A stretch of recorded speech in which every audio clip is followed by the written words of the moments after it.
মই প্ৰিয়া মোৰ চেনেললৈ সকলোকে স্বাগতম জনাইছোঁ। আজি মই এজেগালৈ ফুৰিবলৈ গৈছোঁ, দেখাম ক'লৈ যাওঁ।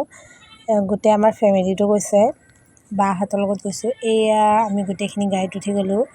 আমি 9টা গৈছিলোঁ এইখন গাড়ীত। আমি মানে ডাঙৰ 4টা-5টা গৈছোঁ, আগফালে 2টা। তাৰপিছত এয়া আমি গৈ আছোঁ, লাজ কৰি আছে চবেই দেখাবলৈ। এইখিনি বহুত মানে বানপানী হৈ মানুহবোৰ ৰাস্তাত থাকিব লগা হৈছে, বহুত কষ্ট হৈছে। এইটো ৰঙলাবাৰী বুলি কয় যে ডিব্ৰুগড়, তাৰ সেইডোখৰ দৃশ্য চাওক। গোটেই মানুহবোৰ ৰাস্তাত বসবাস কৰি থাকিব লগা হৈছে। পৰিস্থিতিটো মানে বানপানীয়ে বহুত বেয়া কৰিলে। পানী হৈ মানুহৰ মানে থাকিব নোৱাৰা হৈ গ'ল। সেইকাৰণে ৰাস্তাতে ঘৰ বনাই এতিয়া এনেকৈ আছে। আমি গৈ আছোঁ, নাই পোৱাগৈ। এয়া দেখিছে ন আপোনালোকে, অলপ চলপ আপোনালোকক দেখাব চেষ্টা কৰিছোঁ। এইখিনি মহ দেখিছে নাই, কিমান মহ আছে। এয়া আমাৰ মানে বা ঘৰত সোমাই লৈ এতিয়া গৈ আছোঁ।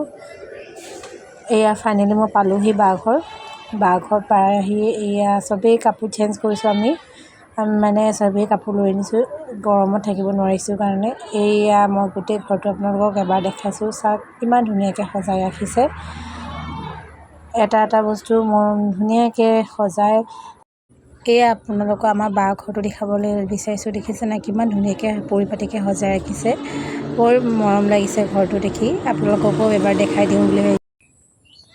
ইয়াৰ তাৰপাছত এইফালৰ পৰা গৈ এয়া পাকঘৰত সোমালোঁ।